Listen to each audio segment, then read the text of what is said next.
Hello everyone, this is Alex with Ifixyourcell, and I wanted to make a quick video because I figured that it could help a lot of people in the future or even now. Um, what I want to talk about is water damage devices, and let's face it, even though we're trying to be really careful with this thing, stuff happens. If we're not careful with these things and they drop in water, we're gonna lose $600 to $1,000 every time, or even worse, we're gonna lose our data if we haven't backed up. So we're not gonna sugarcoat anything. Very simply, water damage is one of the worst things that can happen to a phone or gadget. When we work on electronics, the main concern is to recover the data that you had in it, and hopefully everything else works really good. So let's just talk about this. This is very simple. This is a phone. This is phone 101, I guess. So, okay, that's the LCD, what I'm lifting, okay? Then we have the battery, and we have the motherboard, and we have the charging port. That's it. That's what a phone is composed of. Well, I guess for now. What happens when water gets in there is that the motherboard gets rusted. Immediately, as soon as water hits it, rust starts going all over the place, and that's what causes the damage to the phone. The screen goes too sometimes. So the one thing that you have to do, okay, the number one thing, I mean, and this sounds very intuitive, but really nobody does it. And the one thing that you got to do is immediately, as soon as the phone gets water damaged, guess what? You got to just turn it off. So once you turn the phone off, okay, you turn it off, you leave it off, you resist the urge to turn it back on. That is super important, because once you turn it back on, what's going to happen is that the damage is going to keep destroying things. It's going to keep destroying things, I'm sorry.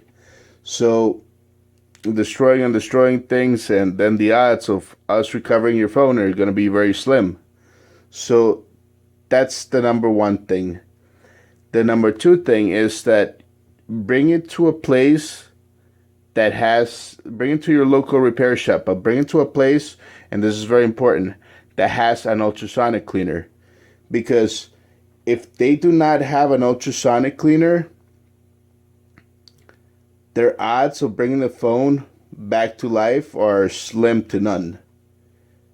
And you're just going to wind up giving them money out of, they're just going to take your money. They're not going to do a good service. What they're going to do is something that you could do yourself. So the ultrasonic cleaner is expensive, and that's why a lot of shops do not have it. So just demand to see the ultrasonic cleaner before you drop off the phone there. So I'm going to show you what an ultrasonic cleaner looks like at the end of the video, but I'm sure I'm sure you can make this. I'm sure you can see this online. And also, and that's pretty much it. That's your best bet. Turn it off, resist the urge to turn it back on, and bring it to your local shop that has an ultrasonic cleaner, and demand to see the ultrasonic cleaner. Okay.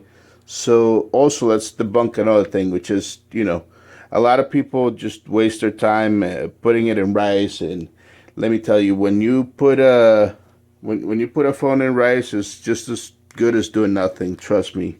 So I'm going to show you. I have a phone here that belongs to a client that, the phone went swimming inside the pool with him.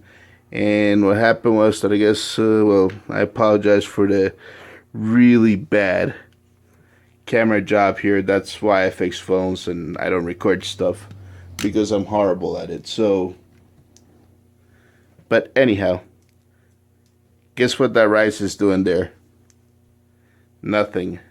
And you leave that rice there for, I don't know, for a few years, and even if you rub the rice over here in the motherboard, and guess what that's doing? That's gonna do absolutely nothing.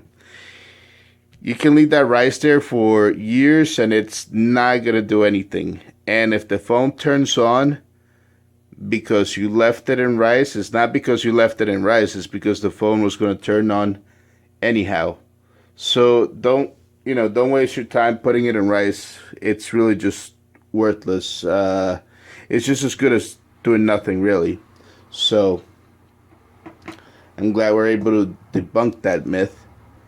And that's pretty much it. I mean, the last thing I guess you could do is, if you don't live around around a place that has an ultrasonic cleaner, or you just want to do it yourself, which you could also do easily, is what you want to do is you want to grab some isopropyl alcohol, right? But it's got to be really concentrated. It's got to be about 91%.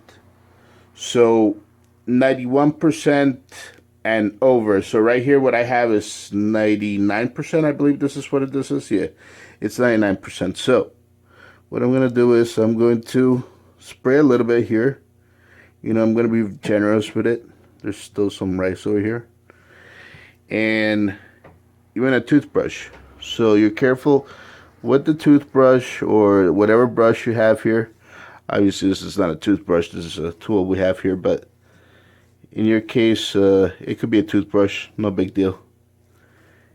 And carefully over it. And as you can see, that's already cleaning the motherboard. And that's already bringing the chances for it to survive. Another thing that you want to do before that, I did it actually backwards, is before, you got to take out the motherboard and everything, but the number one thing to do is remove the screen and then also unplug the battery from the motherboard. Let's just see. Yeah. See how that screw is oxidized over here? And yeah, you could actually just you would actually like unplug pretty much everything from the motherboard and put the motherboard in alcohol, give it a good treatment, and I'm sure you can find a video how to disassemble and assemble this devices online. But of course, this wasn't the main concern of this video. It's just to summarize: if it gets water damage, if you're the one that has that bad luck, okay, what you do is you turn it off and you do not turn it back on until you take it to your local shop as soon as possible, and you make sure they have an ultrasonic cleaner and you tell them to show it to you, because otherwise their odds of bringing that phone back are very slim. Okay, and also lastly, just don't put it in rice. You're just gonna be wasting your own time. And I guess that's pretty much it. I am going to take you into our lab right now, and I'm gonna pause this thing so I can show you the ultrasonic cleaner. Okay guys, and as promised, this is what an ultrasonic cleaner looks like, and that's where the motherboard goes. And what it does is that it goes through a process called cavitation, and this is how you will be able to bring back your phone back. So that's pretty much it. I hope this video helps at least some of you guys, and thanks so much for watching. Thanks. Bye.